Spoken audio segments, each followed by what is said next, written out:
मित्रों नमस्कार। मेरे YouTube चैनल पर आपका हार्दिक स्वागत है। आज हम NCERT की कक्षा 11 की पुस्तक आरोह भाग 1 के दूसरे कवि कृष्णा सोबती जी के बारे में पढ़ेंगे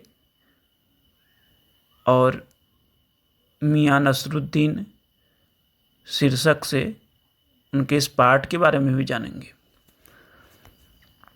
कृष्णा सोबती जी का जन्म सन 1925 में गुजरात में हुआ था, जो पश्चिमी पंजाब में आता था और वर्तमान में पाकिस्तान में है।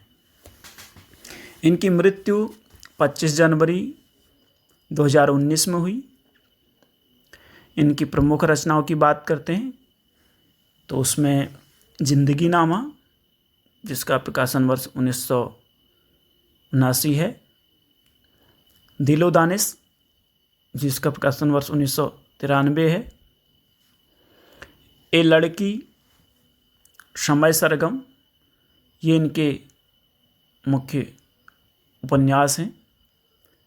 डार से बिछड़ी, मित्रों मरजानी, बादलों के घेरे में, सूरजमुखी अंधेरे के, ये इनके कहानी संग्रह हैं।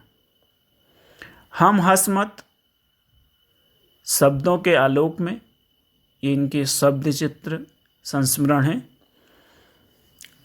हम हंस मत 3 भागों में विभक्त है, जो कि प्रतियोगी परीक्षाओं के लिए अति महत्वपूर्ण है, इसलिए आपको ये भी याद रखना है। अगले बिंदु की बात करें तो कृष्णा सोबती जी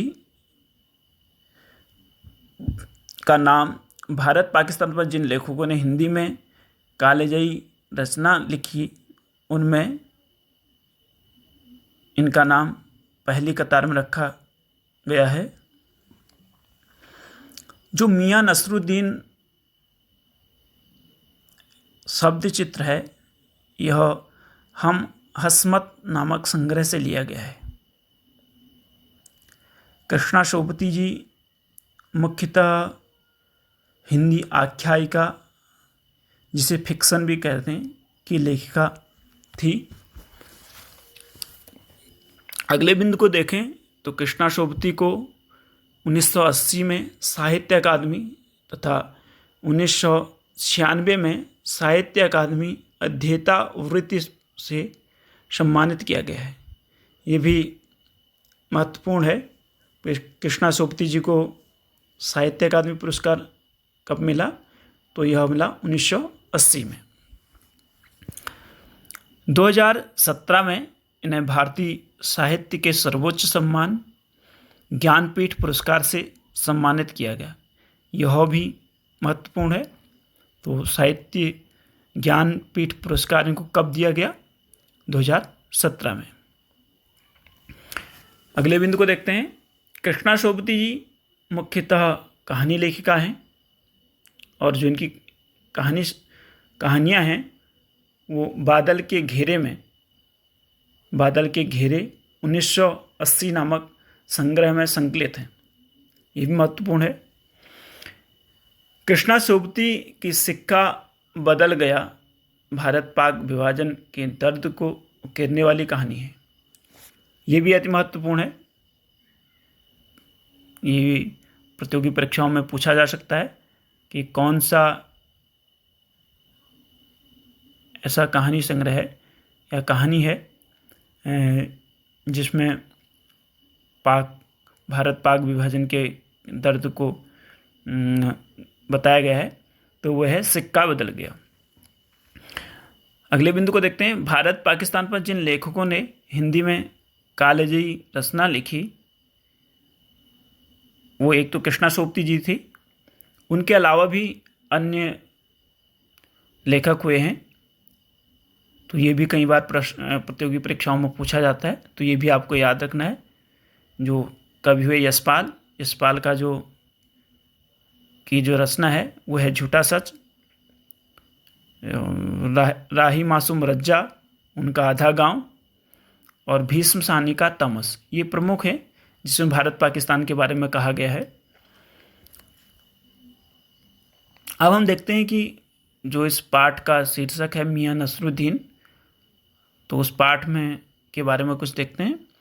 उसमें मियाँ नसरुद्दीन जो हैं ये प्रमुख पात्र हैं और इनको नानबाइयों के मसीहा भी कहा जाता है।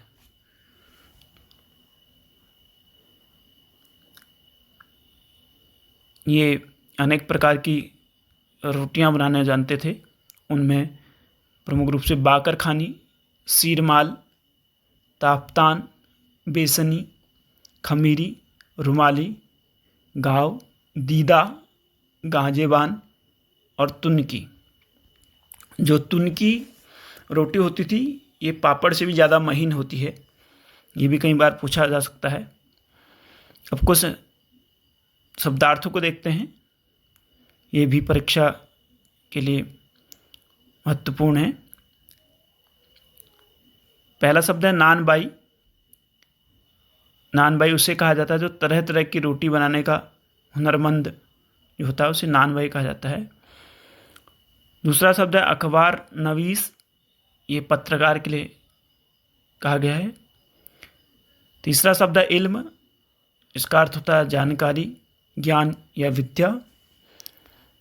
चौथा है सरगिर्द, जिसे कहते हैं शिष्य। पांचवा है बावर्ची खाना। बावर्ची खाना उसे कहा जाता है जो भोजन बनाने का रसोई से अपेक्षाकृत बड़ा स्थान, अर्थात जो रसोई होती है उसी का एक बड़ा रूप, उसे कहते हैं बावर्ची खाना। अगला है पंच हजारी अंदाज। इसका अर्थ है स्वयं को बहुत बड़ा समझते हुए, अर्थात स्वयं को बहुत बड़ा समझते हुए किसी को देखना, या उसे कहते हैं पंच हजारी अंदाज। धन्यवाद मित्रों। इस प्रकार के नोट्स के लिए मेरे YouTube चैनल पर आप बने रहिए।